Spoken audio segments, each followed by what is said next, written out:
नमस्कार, स्वागत है आपका करियर एडुनेस्ट पर। और दोस्तों, इस वीडियो में हम डिस्कस करने वाले हैं माइनर पेपर पॉलिटिकल साइंस का, जो कि सेमेस्टर फर्स्ट का है, जिसका नाम है बेसिक कॉन्सेप्ट ऑफ स्टेट, यानी कि राज्य की मूलभूत अवधारणा। इस पेपर को, जो कि माइनर पेपर है सेमेस्टर फर्स्ट का, उसको हम इस क्लास में कंप्लीटली डिस्कस करेंगे। और इस क्लास का जो इंपॉर्टेंट क्वेश्चंस का सेगमेंट है, जो कि political science basic concept of state, वो भी हम अपलोड कर चुके हैं, तो आप उसको भी क्या करना, ज़रूर गो थ्रू करना। और इस वीडियो में, जो कि क्वेश्चन सेगमेंट वाला होगा, इसमें हमने ओल्ड क्वेश्चन पेपर को भी डिस्कस किया है कि लास्ट ईयर का पेपर किस तरीके से आया है। तो आप इम्पोर्टेंट क्वेश्चन वाली क्लास को भी एक बार ज़रूर गो थ्रू कर लीजिएगा। हमारा प्रयास है कि आपको एक अच्छा सा मटेरियल मिले स्टडी के लिए और आपकी एग्ज़ाम अच्छे से सक्सेसफुल हो। और इसकी पीडीएफ, क्योंकि कई बच्चे पर्सनली मैसेज करके भी पूछते हैं सर पीडीएफ कैसे मिलेगी, जबकि मैं हर वीडियो में आपको बता रहा हूँ कि आपको बच्चों पीडीएफ मिलेगी हमारी वेबसाइट पे। जहाँ पर आप स्टडी मटेरियल पे जाओगे, तो वहाँ पर आप अपने फ़ोल्डर में जाकर पीडीएफ एक्सेस कर सकते हो। तो पीडीएफ हमने आपकी फ़ोल्डर वाइज़ ही अपलोड कर रखी है। हाँ, जो पीडीएफ अपलोड नहीं होती उसके लिए आप कमेंट कर दीजिए, और हम कई कई बार कहीं भूल जाते हैं, तो हम उसको बाद में अपलोड कर देंगे, ऐसी कोई दिक्कत नहीं है। तो चलिए करते हैं शुरुआत यूनिट फर्स्ट के साथ। पहली यूनिट में, जिसमें हम जानेंगे स्टेट का डेफिनेशन क्या होता है, नेचर क्या है, एलिमेंट्स क्या है, यानी कि राज्य की परिभाषा, प्रकृति और तत्व की क्या मतलब होता है। सबसे पहले समझते हैं स्टेट कॉन्सेप्ट एंड डेफिनेशन। राज्य किसे कहते हैं? The state is a fundamental concept in political science, यानी कि राज्य राजनीतिक विज्ञान की एक मूलभूत अवधारणा है। It refers to a politically organized community of people living within a definite territory, यानी कि राज्य से आशय है एक ऐसे राजनीतिक रूप से संगठित समाज से, जो कि एक निश्चित भूभाग में निवास करता है। Having a government and possessing sovereignty, यानी कि जिसकी अपनी सरकार है और जो संप्रभुता से युक्त होता है, उसको हम क्या कहते हैं? राज्य कहते हैं। The state is considered the highest form of political organization, यानी कि राज्य को राजनीतिक संगठन का सर्वोच्च रूप माना जाता है। क्या होता है राज्य? राज्य एक राजनीतिक संगठन होता है, जिसकी पर्टिकुलर क्या होती है, एक डेफिनेट टेरिटरी होती है, बाउंड्री होती है, और उसकी एक सरकार होती है जो उसमें लॉ एंड ऑर्डर को रेगुलेट करती है, उनको इम्प्लीमेंट करती है। एंड साथ ही में जो सबसे बड़ी चीज़ है, जो राज्य को राज्य बनाती है, दैट इज सॉवरेनिटी। यानी सॉवरेनिटी का मतलब होता है आंतरिक तौर पे और बाहरी तौर पे, दोनों तौर पे राज्य क्या है, अपने निर्णय लेने में स्वतंत्र है, संप्रभु है। तो वह क्या बनता है? राज्य बनता है। और राज्य को पॉलिटिकल ऑर्गेनाइजेशन का हाईएस्ट फॉर्म कहा जाता है, या सर्वोच्च रूप माना जाता है।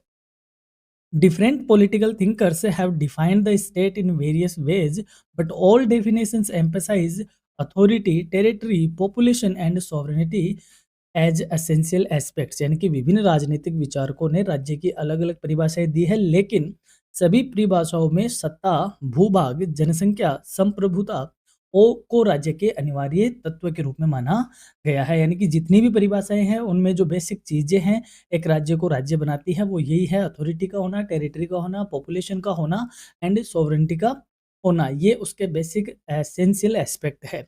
नेचर ऑफ द स्टेट, यानी कि स्टेट की प्रकृति क्या है। The nature of the state explain it's characteristics and essential qualities, यानी कि राज्य की प्रकृति और उसके गुणों प्रकृति उसके गुणों और मूल विशेषताओं को स्पष्ट करती है। The state is a permanent, abstract and sovereign institution that regulates human behaviour through laws, यानी कि राज्य एक स्थायी, अमूर्त और संप्रभु संस्था है, जो कानूनों के माध्यम से मानव व्यवहार को क्या करती है? नियंत्रित करती है। Main features explaining the nature of the state are, यानी कि राज्य की प्रकृति की मुख्य विशेषताएं इस प्रकार है। The state is a natural institution, यानी कि राज्य एक प्राकृतिक संस्था है। प्राकृतिक संस्था का मतलब होता है मानव विकास के साथ साथ राज्य का भी क्या हुआ है? विकास हुआ है। और राज्य अब हमारे जीवन का, या हमारे पॉलिटिकल जीवन का, या हमारे लाइफ की बात करें, या वहाँ की जनसंख्या की बात करें, उनके जीवन का एक अभिन्न हिस्सा होता है, अभिन्न अंग होता है। दैट्स वाई राज्य को नेचुरल इंस्टीट्यूशन कहा जाता है। और अलग हम बात करें तो राज्य को अपने आप में एक मानवीय व्यवहार के तौर पे देखा जाता है, कि जिसकी अपनी एक गवर्नमेंट होती है, एक सॉवरेनिटी होती है, जो कि अपने कार्य खुद से करता है। तो इस तरीके से राज्य को नेचुरल इंस्टीट्यूशन कहा जाता है। It is universal and necessary, ये सार्वभौमिक है और आवश्यक है। इट हैज़ सुप्रीम अथॉरिटी, इसके पास सर्वोच्च सत्ता होती है। And it exist for the welfare of society, यानी कि इसका जो अस्तित्व है वो समाज के कल्याण के लिए होता है। ये राज्य की कुछ विशेषताएं और प्रकृति है। The state is not created for a short period, it is a continuing political organization, यानी कि राज्य कोई अल्पकालिक संस्था नहीं है, कोई आपका व्हाट्सएप ग्रुप नहीं है जो थोड़े टाइम के लिए बन गया है, बल्कि यह तो निरंतर चलने वाली एक राजनीतिक संगठन है। एलिमेंट्स ऑफ द स्टेट, यानी कि राज्य के तत्व कौन-कौन से हैं?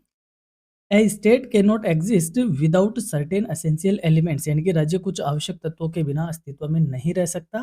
These elements are necessary for the formation and existence existence of a state, यानी कि ये तत्व राज्य की स्थापना के अस्तित्व के लिए अनिवार्य होते हैं। यानी कि राज्य कुछ बेसिक तत्व है जिनके बिना राज्य नहीं रह सकता, और उसकी स्थापना के लिए और उस राज्य के अस्तित्व के लिए कुछ तत्व का होना क्या है, हमेशा ज़रूरी है। और वो कौन से है वो तत्व? The 4 elements the 4 essential elements of the state are, यानी कि राज्य के 4 आवश्यक तत्व हैं। पॉपुलेशन, टेरिटरी, गवर्नमेंट और सॉवरेनिटी, यानी कि जनसंख्या, भूभाग, सरकार और संप्रभुता।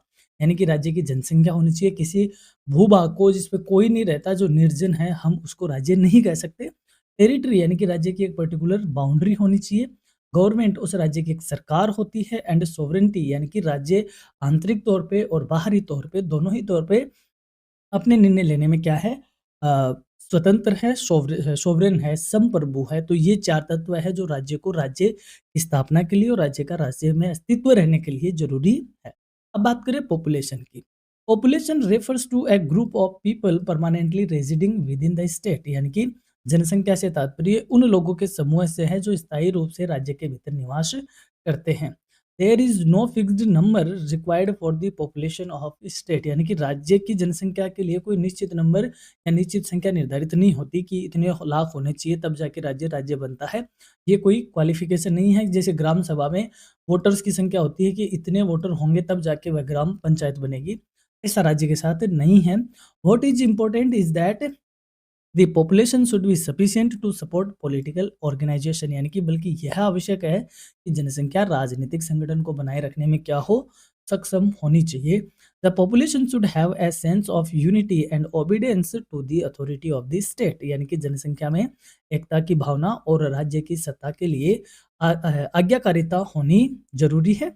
नोमेडिक ग्रुप्स और wandering tribes can not form A state because permanence of population is essential, यानी कि जो घुमंतु और अस्थायी समूह होते हैं वो राज्य का निर्माण नहीं कर सकते, क्योंकि राज्य के निर्माण के लिए स्थायी जनसंख्या होनी क्या है, जरूरी है। तो जनसंख्या राज्य का क्या है, एक बेसिक एलिमेंट है। उनकी यूनिटी का होना, उनमें ओबिडेंस का होना और उनका अपने ऑर्गेनाइजेशन जो ग्रुप है उनका, या यूँ कहे जो पॉलिटिकल ऑर्गेनाइजेशन है उसको सपोर्ट करने के लिए उनमें प्रॉपर सफिशिएंट क्या होना चाहिए, इतनी पॉपुलेशन होनी चाहिए कि वो अपना पॉलिटिकल ऑर्गेनाइजेशन बना सके, उसको चला सके, उसको सक्षम होनी चाहिए। इसलिए राज्य में पॉपुलेशन क्या है, बहुत ही इसकी मूल आप ये कह सकते हो नीड है। सेकंड है टेरिटरी, यानी कि इसकी भूभाग। Territory means a fixed geographical area where the authority of the state is exercised, यानी कि भूभाग से आज से है उस निश्चित भौगोलिक क्षेत्र से है जहां राज्य अपनी सत्ता का प्रयोग करता है। चाहे जैसे मान लो अपन राजस्थान की बात करें तो राजस्थान की टेरिटरी है, यूपी की टेरिटरी है, और इंडिया के कॉन्टेक्स्ट में बात करें तो इंडिया की खुद की क्या है, टेरिटरी है। तो एक राज्य की अपनी एक भौगोलिक सीमा का होना जरूरी है जिसके अंदर राज्य क्या करता हो, अपना सत्ता चलाता हो। It includes land, reverse, coastal waters and air space. इसमें स्थल, नदियाँ, तटीय जल और वायु क्षेत्र भी क्या होते हैं, शामिल होते हैं। Territory provides physical boundaries with in which the state functions, यानी कि भूभाग राज्य को वह भौतिक सीमा प्रदान करता है जिसके भीतर वह कार्य करता है। यानी कि एक राज्य की सीमा, वह तटीय सीमा यानी कोस्टल एरिया भी है, एयर स्पेस भी है, और उसका वायु क्षेत्र, एयर स्पेस, तटीय और उसका जो फिजिकल बाउंड्रीज है वो सारी चीज़ें उसमें क्या होती है, इंक्लूड होती है। और वह सारी बाउंड्री वो होती है जिसके भीतर एक राज्य क्या करता है, अपने कार्य करता है। A state must have a definite territory but its size is not important, यानी राज्य के लिए निश्चित भूभाग होना आवश्यक है लेकिन उसका आकार का कोई महत्व नहीं है। ऐसा नहीं कि राज्य कम से कम इतना स्क्वायर वर्ग किलोमीटर तो होना ही चाहिए, जरूरी नहीं, छोटा भी होते हैं राज्य। जैसे गोवा है, बहुत छोटा सा राज्य है। तो राजस्थान है जो बहुत बड़ा राज्य है, जापान जैसी कंट्री के इक्विवेलेंट है राज्य राजस्थान, और कई देशों से तो बड़ा है इसका। तो ऐसा नहीं कि राज्य का मतलब ये नहीं कि वह उसका एक पर्टिकुलर आकार होना चाहिए। राज्य का है कि उसके पास एक निश्चित भूभाग होना चाहिए। Even a small territory can constitute A state provide it has sovereignty and government, यदि यदि संप्रभुता और सरकार मौजूद है तो छोटा भूभाग भी क्या बन सकता है, राज्य बन सकता है। यानी कि राज्य के लिए जरूरी क्या है, पॉपुलेशन, टेरिटरी, गवर्नमेंट और सॉवरेंटी। अगर ये क्लियर होती है चीजें, चाहे फिर भूभाग छोटा ही हो, कोई दिक्कत नहीं है, वह भी क्या बन सकता है, राज्य बन सकता है। अब हम बात करते हैं थर्ड की, that is government. Government is the agent और machinery of the state through which its authority is exercised. यानी राज्य सरकार राज्य का वह माध्यम या तंत्र है जिसके द्वारा राज्य अपनी सत्ता का प्रयोग करता है। यानी कि राज्य को अपनी सॉवरेंटी को यूज करना है, या यूं कहे राज्य को अपनी जो सत्ता है उसको यूज करता है या उसको एक्सरसाइज करता है, तो किसके माध्यम से करता है, गवर्नमेंट के थ्रू करता है। It is responsible for making laws, implementing them and maintaining order and justice. यानी कि सरकार कानून बनाती है, उन कानूनों को लागू करती है और अपने राज्य के भीतर व्यवस्था और न्याय को बनाए रखने का काम करती है। Government is temporary and can change through elections और रिवॉल्यूशंस। यानी सरकार अस्थायी होती है, चुनाव या क्रांति के माध्यम से बदल सकती है, but the state remains permanent. लेकिन राज्य स्थायी तौर पे बना रहता है। Thus government is only one element of the state, not the state itself. यानी इस प्रकार हम कह सकते हैं कि सरकार राज्य का केवल एक तत्व है, स्वयं राज्य नहीं है। यानी कि जो भी सरकार है वह राज्य नहीं है, राज्य का क्या है, वह एक तत्व है। ये सरकारें या तो चुनाव के माध्यम से या फिर यह क्रांति के माध्यम से क्या हो जाती है, बदल दी जाती है। अब हम बात करते हैं सॉवरेंटी। सॉवरेंटी क्या होती है, संप्रभुता। यानी कि राज्य आंतरिक तौर पे और बाहरी तौर पे, दोनों ही तौर पे क्या है, अपने पावर या अपनी नीतियां बनाने में समर्थ है, स्वतंत्र है, कोई उसका बाहर से कोई तरह का हस्तक्षेप नहीं है। Sovereignty is the most important element of the state. यानी संप्रभुता राज्य का सबसे महत्वपूर्ण तत्व है। It refers to the supreme, absolute and unlimited power of the state. यानी ये राज्य की सर्वोच्च, पूर्ण और असीमित सत्ता को दर्शाती है। Internally sovereignty means the state has the highest authority over all individuals and institutions। यानी आंतरिक रूप से संप्रभुता का अर्थ है कि राज्य को सभी व्यक्तियों और संस्थाओं पर अंतिम अधिकार प्राप्त होता है। Externally it means independence from foreign control. और बाहरी तौर पे बात करें तो इसका अर्थ है कि विदेशी नियंत्रण से क्या है, स्वतंत्र है। यानी कि जब हम बात करें 15 मार्च 1947 को, तो हम जब आज़ाद हुए, तो जब हमारा, आपने अपने संविधान में भी लिखा हुआ है कि हम भारत के देश, भारत को संप्रभु, ये अपन उसमें उसकी प्रस्तावना में यानी प्रेम्बल में ये वर्ड यूज होता है। तो संप्रभुता का मतलब होता है कि देश पर किसी भी तरह का विदेशी नियंत्रण नहीं है और आंतरिक और बाहरी दोनों तौर पे देश क्या है, समर्थ है, स्वतंत्र है। Sovereignty differentiate the state from other associations like clubs और ऑर्गेनाइजेशंस। यानी कि संप्रभुता राज्यों को क्लबों और अन्य संगठनों से क्या करती है, अलग करती है। यानी कि क्लब और ऑर्गेनाइजेशन लिमिटेड है, इनके पास कोई संप्रभुता नहीं है। लेकिन राज्य में जो सोवरेंटी है, सोवरेंटी ही राज्य को क्या बनाती है, राज्य बनाने का काम करती है। तो ये थी अपनी यूनिट फर्स्ट। अब हम बात करते हैं यूनिट सेकंड की, जिसमें हम बात करेंगे डिक्टेटरशिप एंड डेमोक्रेसी। यानी कि अधिनायक तंत्र व लोकतंत्र के बारे में। सबसे पहले समझते हैं मीनिंग ऑफ डिक्टेटरशिप। यानी कि तानाशाहीता कह दो या फिर इसको अधिनायक तंत्र भी कहा जाता है। तो डिक्टेटरशिप और डेमोक्रेसी दोनों को ही समझ लेते हैं। सबसे पहले हम बात करेंगे डिक्टेटरशिप की। Dictatorship is a form of government in which all political power is concentrated in the hands of one person or a small group। यानी कि अधिनायक तंत्र शासन की वह प्रणाली है जिसमें समस्त राजनीतिक शक्ति एक व्यक्ति या कुछ व्यक्तियों के समूह के हाथों में केंद्रित होती है। यानी कि जब पॉलिटिकल पावर या तो किसी एक व्यक्ति के हाथ में हो या एक छोटे से ग्रुप के हाथ में हो, और वही सरकार हो, वही सब कुछ हो, और वही क्या लेती हो, अपने डिसीजंस लेती हो, और उनमें लोगों का पार्टिसिपेशन क्या हो, नामात्र का हो या हो ही नहीं, उसको हम क्या कहते हैं, डिक्टेटरशिप कहते हैं। In a dictatorship the ruler exercises absolute authority and is not accountable to the people. यानी कि अधिनायक तंत्र में शासक को पूर्ण अधिकार प्राप्त होते हैं और वह जनता के प्रति उत्तरदायित्व नहीं होता, उसका कुछ भी या उत्तरदायी नहीं होता। Public opinion, opposition and civil liberties are usually suppressed. यानी कि सामान्यतया जनमत का होना, विपक्ष का होना और नागरिक स्वतंत्रताओं आदि को क्या कर दिया जाता है, डिक्टेटरशिप में दबा दिया जाता है। वह शासन प्रणाली को हम डिक्टेटरशिप कहते हैं। डिक्टेटरशिप में arise during political instability, economic crisis और national emergency where strong control is justified in the name of order and security. यानी कि जो अधिनायक तंत्र है वो प्राय राजनीतिक अस्थिरता के कारण उत्पन्न हो जाता है या आर्थिक संकट और राष्ट्रीय आपातकाल की स्थिति में उत्पन्न होते हैं, जहां व्यवस्था और सुरक्षा के नाम पर कठोर नियंत्रण को उचित ठहराया जाता है। यानी कि जब इस तरीके की सिचुएशन क्रिएट हो जाती है, पॉलिटिकल इनस्टेबिलिटी जैसी या आर्थिक संकट या नेशनल इमरजेंसी हो जाती है, तब बहुत सारी जो चीज़ें हैं वो सेंट्रलाइज हो जाती है सरकार के पास, और जनता के पास कई जो उनके कार्य है या यूँ कहें उनके अधिकार है उनको सीमित कर दिया जाता है। तो उस समय डिक्टेटरशिप क्या हो जाती है, अराइज होती है या उभर जाता है। फीचर्स ऑफ डिक्टेटरशिप, यानी कि इस डिक्टेटरशिप की क्या विशेषताएँ हैं? पहला ही है concentration of power in one ruler और ग्रुप, यानी कि सत्ता का एक व्यक्ति या समूह में केंद्रीकृत होना। अब्सेंस ऑफ पॉलिटिकल अपोजिशन, राजनीतिक विपक्ष का अभाव होना। Restrictions on fundamental rights and freedoms, यानी कि मौलिक अधिकारों और स्वतंत्रताओं पर प्रतिबंध होना। Rule by force rather than consent, यानी कि सहमति के बजाय जबरदस्ती या बल द्वारा क्या होना, शासन का होना।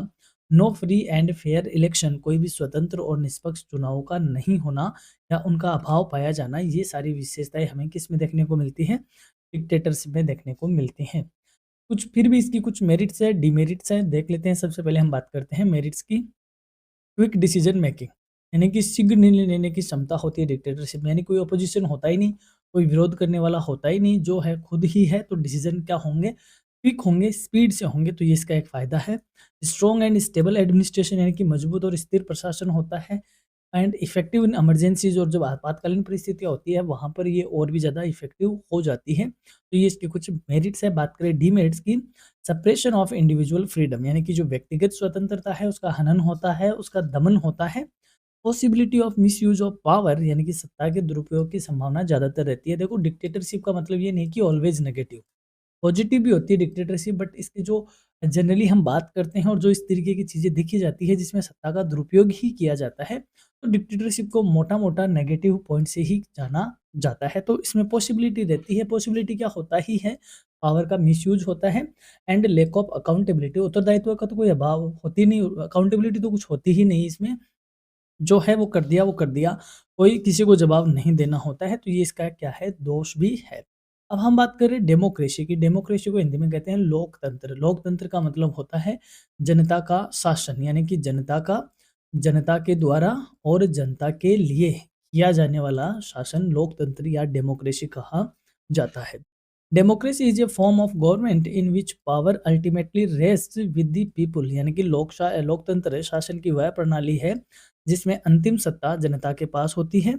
The people exercise there authority either directly और थ्रू इलेक्टेड रिप्रेजेंटेटिव्स, यानी कि जनता अपने अधिकारों का प्रयोग या तो प्रत्यक्ष रूप से करती है या निर्वाचित प्रतिनिधियों के निधियों के माध्यम से करती है। Democracy is based on principles of equality, liberty, popular participation, या इसको पॉपुलर पार्टिसिपेशन नहीं, people participation and rule of law, यानी कि लोकतंत्र समानता, स्वतंत्रता, जन सहभागीदारी या जन भागीदारी और विधि के शासन के सिद्धांतों पर आधारित होता है।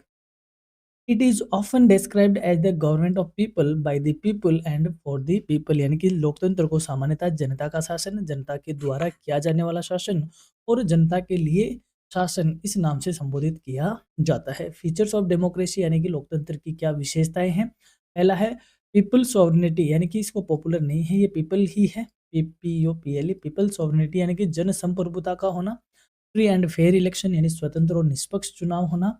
रूल ऑफ लॉ, यानी विधि द्वारा शासन होना। प्रोटेक्शन ऑफ फंडामेंटल राइट्स, यानी मौलिक अधिकारों की सुरक्षा। And existence of opposition and free press, यानी कि विपक्ष और स्वतंत्र मीडिया का क्या होना, अस्तित्व में होना। ये इसकी क्या है, विशेषताएं हैं। मेरिट्स एंड डिमेरिट को देख लेते हैं। सबसे पहले बात करते हैं मेरिट्स की। प्रोटेक्शन ऑफ इंडिविजुअल फ्रीडम, यानी कि व्यक्तिगत स्वतंत्रता इसमें सुरक्षित रहती है। पॉलिटिकल इक्विटी, यानी राजनीतिक समानता है। एंड अकाउंटेबिलिटी ऑफ गवर्नमेंट, इसमें जो सरकार बनती है वह सरकार पूरी रूप से जवाबदेहिता उसकी होती है या उसमें उत्तरदायित्व की क्या है, व्यवस्था की गई है। डीमेरिट्स क्या है इसकी, स्लो डिसीजन मेकिंग, क्योंकि अब इसमें अपोजिशन भी होता है, जनता भी होती है, सब कुछ होता है, तो इसमें थोड़ा जो डिसीजन लेने की प्रक्रिया है वह क्या होती है, धीमी होती है। पॉसिबिलिटी ऑफ पॉलिटिकल इनस्टेबिलिटी, कई बार राजनीतिक स्थिरता स्थिरता इसमें उत्पन्न हो जाती है, तो इसकी भी इसमें संभावना बनी रहती है। Influence of money and power in election, यानी कि चुनावों में धन और शक्ति का प्रभाव दिखाया जाता है। तो ज़्यादातर चुनाव धन और शक्ति के आधार पे ही होता है, जो फेयर नहीं होता, एक तरीके से ये कह सकते हैं। तो ये इसके क्या है, कुछ डीमेरिट्स है। दोनों की बात कर लेते हैं, डिक्टेटरशिप वर्सेस डेमोक्रेसी। ये एक अच्छा क्वेश्चन है, यहाँ से क्वेश्चन भी बनने के पूरे-पूरे चांस है। Dictatorship is based on absolute authority, where is democracy is based on people consent. ये पॉपुलर ही पॉपुलर लिख दिया चारों तरफ। पीपल कंसेंट यानी कि अधिनायक तंत्र पूर्ण सत्ता पे आधारित होता है, जबकि लोकतंत्र जनमत सहमति पर आधारित होता है। Dictatorship emphasizes discipline and control, while democracy emphasizes freedom and participation. अधिनायक तंत्र में अनुशासन और नियंत्रण पर बल दिया जाता है, जबकि लोकतंत्र में स्वतंत्रता और जन भागीदारी पर बल दिया जाता है। ये दोनों में बेसिक क्या है, डिफरेंस है। अब हम बढ़ते हैं यूनिट थर्ड की ओर, जिसमें हम बात करेंगे liberty, equality, justice, power, authority and legitimacy. स्वतंत्रता, समानता, न्याय, शक्ति, सत्ता और वैधता को हम थर्ड यूनिट में डिस्कस करते हैं। तो चलिए सबसे पहले हम समझते हैं लिबर्टी को, यानी कि स्वतंत्रता या फ्रीडम को। Liberty means the absence of unnecessary restraints on the individual and the availability of opportunities for personal development, यानी कि स्वतंत्रता का अर्थ है कि व्यक्ति पर अनावश्यक प्रतिबंधों का अभाव होना और उसके व्यक्तित्व के विकास के अवसरों की उपलब्धता से है। यानी कि एक व्यक्ति अपने उसके पास जितने विकास के अवसर उपलब्ध है और उस पर कोई अनावश्यक प्रतिबंध नहीं है, वह क्या है, स्वतंत्र है।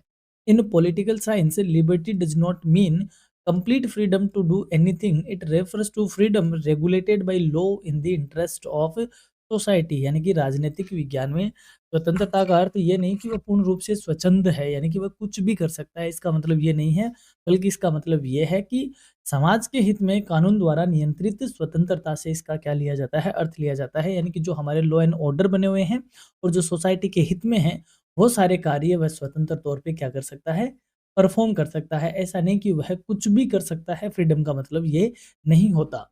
Liberty ensures that individual can express their views, choose their occupation and live with dignity without harming others। यानी कि स्वतंत्रता यह सुनिश्चित करती है कि व्यक्ति अपने विचार व्यक्त कर सके, जो उसको काम करना है वो पेशा वह उस पेशे का वह चयन कर सके और दूसरों को हानि पहुंचाए बिना सम्मानपूर्वक जीवन वह जी सके। उसे क्या कहते हैं, लिबर्टी या स्वतंत्रता कहा जाता है। अब हम बात करें इक्विलिटी की, यानी कि समानता। Equality means the absence of special privileges and the provision of equal rights and opportunities to all citizens। यानी कि समानता का अर्थ है विशेषाधिकारों का अभाव होना और सभी नागरिकों को समान अधिकार और समान अवसर प्रदान करना है। यानी कि ऐसा नहीं किसी को विशेष अधिकार दे दिए और किसी को अधिकार नहीं दिए, ऐसा नहीं है। समानता का मतलब होता है बिना किसी को विशेष अधिकार दिए सभी नागरिकों को समान अधिकार और समान अवसर प्रदान करना है।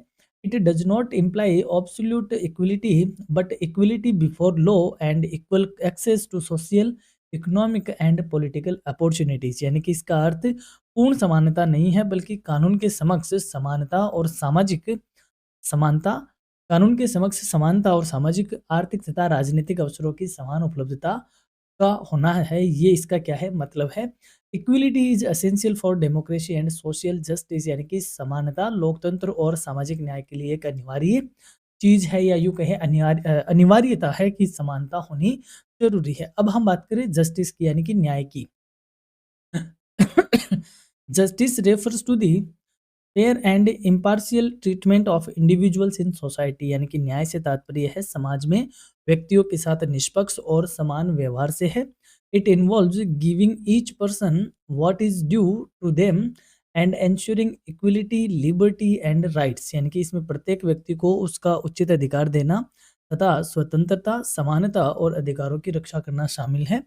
Justice aims at maintaining harmony and social balance by preventing exploitation and discrimination। यानी कि न्याय का उद्देश्य है शोषण और भेदभाव को रोककर सामाजिक संतुलन और सद्भाव बनाए रखना। यानी कि समाज में किसी का शोषण ना हो, किसी के साथ किसी प्रकार का भेदभाव न हो और सब सामाजिक संतुलन बना रहे। इसके लिए जो बनाए रखने के लिए या जो सिस्टम को मेंटेन करने के लिए जो हम कहते हैं, उससे हम क्या कहते हैं, न्याय कहते हैं या जस्टिस कहते हैं। यानी कि किसी को किसी भी प्रकार का क्या नहीं हो, किसी को कम नहीं समझा जाए, किसी के साथ निष्पक्ष व्यवहार नहीं हो, उसे न्याय के नाम से जानते हैं। नेक्स्ट है पावर यानी कि सत्ता या शक्ति। Power is the ability of an individual और group to influence the behaviour of others and get things done even against resistance. यानी कि शक्ति से तात्पर्य किसी व्यक्ति या समूह की वह क्षमता जिसके द्वारा वह दूसरों के व्यवहार को प्रभावित करता है और विरोध के बावजूद अपने निर्णय लागू कर सकता है या करता है। पावर में be based on force, wealth, position और इन्फ्लुएंस। यानी पावर का मतलब होता है, शक्ति का मतलब बल, धन, पद या प्रभाव पर आधारित हो सकती है। Power is central concept in politics as political relationships are largely relationships of power. यानी कि राजनीति में शक्ति एक केंद्रीय अवधारणा है, क्योंकि राजनीतिक संबंध मुख्यतः शक्ति से ही क्या होते हैं, संबंधित होते हैं। बात करें अथॉरिटी की, अथॉरिटी का मतलब होता है सत्ता या यूं कहे शक्ति का वेद रूप। Authority is the legitimate and accepted form of power. यानी कि सत्ता शक्ति का वेद और स्वीकृत रूप है। It is the right to command and the obligation to obey. यानी कि यह आदेश देने का अधिकार है और उसका पालन किए जाने की बाध्यता को दर्शाती है। Authority is exercised through established laws, institutions and offices. यानी सत्ता स्थापित कानूनों, संस्थाओं और पदों के माध्यम से प्रयोग की जाती है। Unlike power, authority is based on consent and legitimacy. यानी कि शक्ति के विपरीत सत्ता सहमति और वैधता पर आधारित होती है। यानी कि अभी अपने ऊपर कहा, शक्ति के बारे में कहा, तो शक्ति क्या है कि शक्ति बल, धन, पद या प्रभाव पर आधारित होती है। लेकिन वही शक्ति जब लेजिटिमेट हो जाए यानी कि वैध हो जाए तो उसे हम अथॉरिटी के नाम से जानते हैं। तो अथॉरिटी सत्ता सहमति और वैधता पर ज़्यादा आधारित होती है। बात करें लेजिटिमेसी की यानी कि वैधता। Legitimacy refers to the acceptance and justification of authority by the people. यानी कि वैधता से तात्पर्य जनता द्वारा सत्ता की स्वीकृति और औचित्य से है। A government is legitimate when people believe that it has the right to rule. यानी कि कोई सरकार तब वैध होती है जब जनता यह विश्वास करती है कि उसे शासन करने का क्या है, अधिकार है, तब वो जाके यानी कि लेजिटिमेसी का मतलब होता है जब जनता उसमें विश्वास रखती है और जनता ये जस्टिफाई करती है, ये स्वीकार कर लेती है कि ये वैध है या यह वह अधिकार रखता है। Legitimacy strength political stability and voluntary obedience to law. यानी कि वैधता राजनीतिक स्थिरता को मजबूत करती है और कानूनों के स्वैच्छिक पालन को भी बढ़ावा देती है। Relationships among liberty, equality and justice. यानी इन तीनों के बीच क्या संबंध है। Liberty, equality and justice are closely interconnected. यानी कि स्वतंत्रता, समानता और न्याय आपस में गहराई से जुड़े हुए हैं।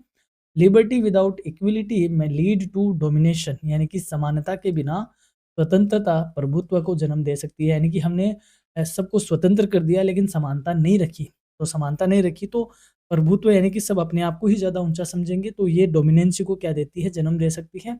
दैट्स वाई समानता होनी जरूरी है स्वतंत्रता के साथ साथ। इक्वलिटी विदाउट लिबर्टी में result in uniformity.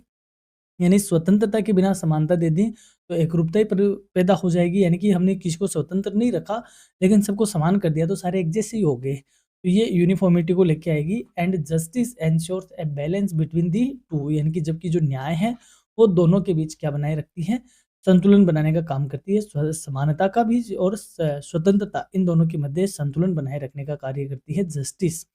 Together they form A foundation of a democratic political system. और ये तीनों मिलकर लोकतांत्रिक राजनीतिक व्यवस्था की आधारशिला बनाने का कार्य करते हैं। तो इन तीनों में गहरा रिलेशन है, तीनों आपस में गहराई से जुड़े हुए हैं।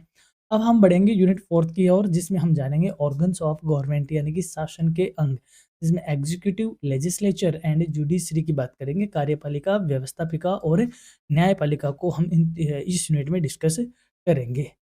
सबसे पहले समझते हैं ऑर्गन ऑफ गवर्नमेंट यानी कि शासन के अंग क्या है। यानी कि जिनसे शासन मतलब जो सरकार है वो कार्य करती है या फिर सरकार काम करती है, उसे हम शासन के अंग कहते हैं। देख लेते हैं क्या होता है।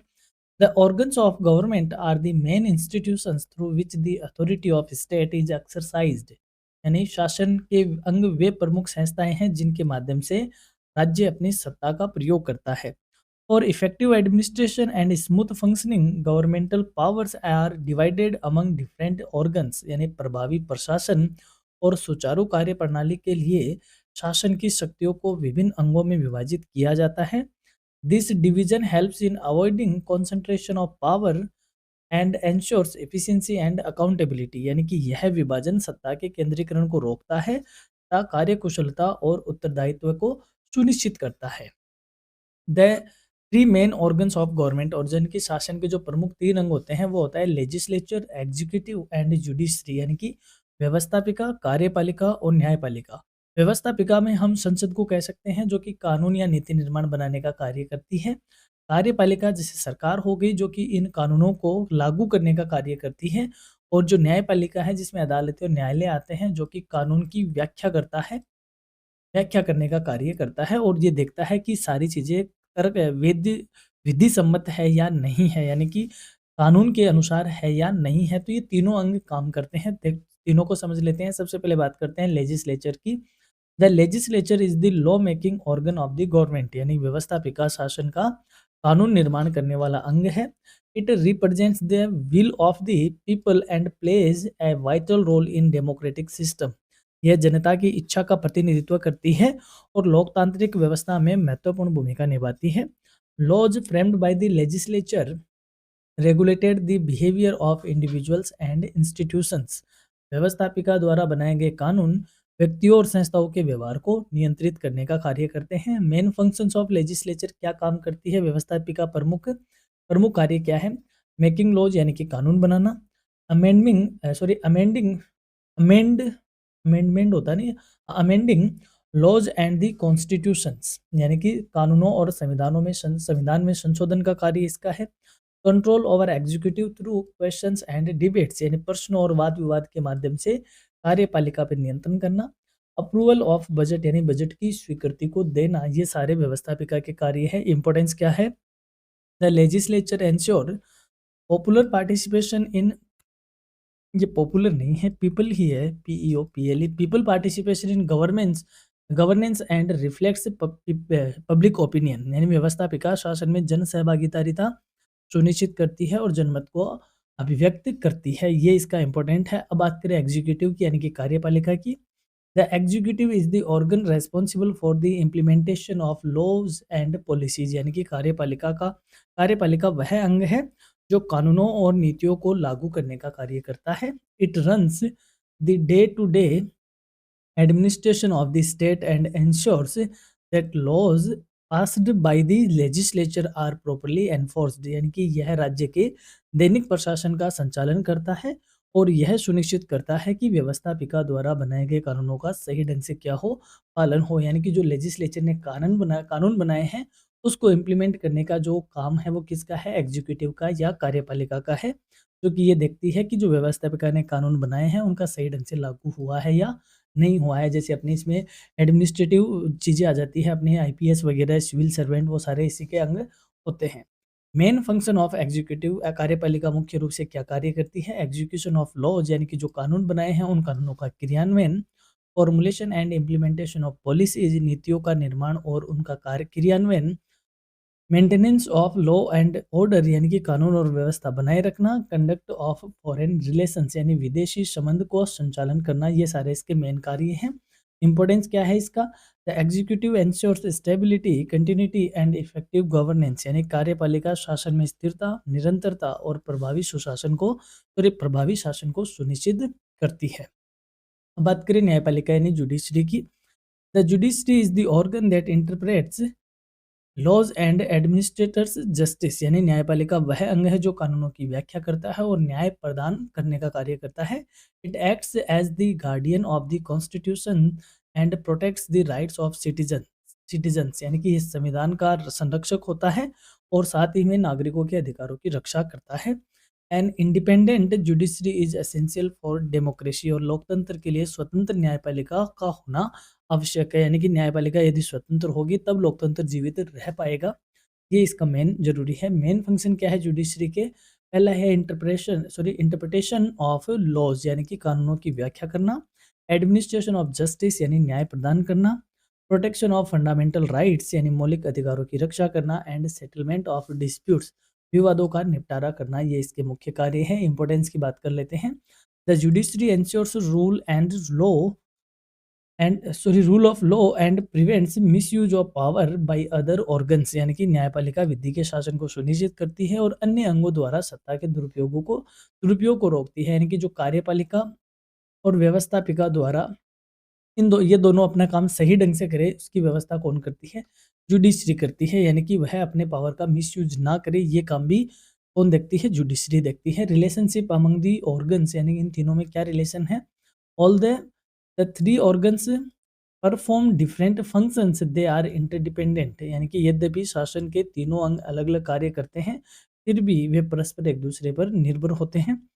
Proper coordination among the legislature, executive and judiciary ensures effective governance and balance of power, यानी कि व्यवस्थापिका, कार्यपालिका और न्यायपालिका के बीच उचित समन्वय प्रभावी शासन और सत्ता के संतुलन को सुनिश्चित करता है। यानी कि इन तीनों में यदि प्रॉपर समुचित समन्वय रहता है तो एक प्रभावी प्रशासन या यूँ कहे इफेक्टिव गवर्नेंस देखने को मिलती है और वह सुनिश्चित होता है। तो इन तीनों का आपस में क्या है?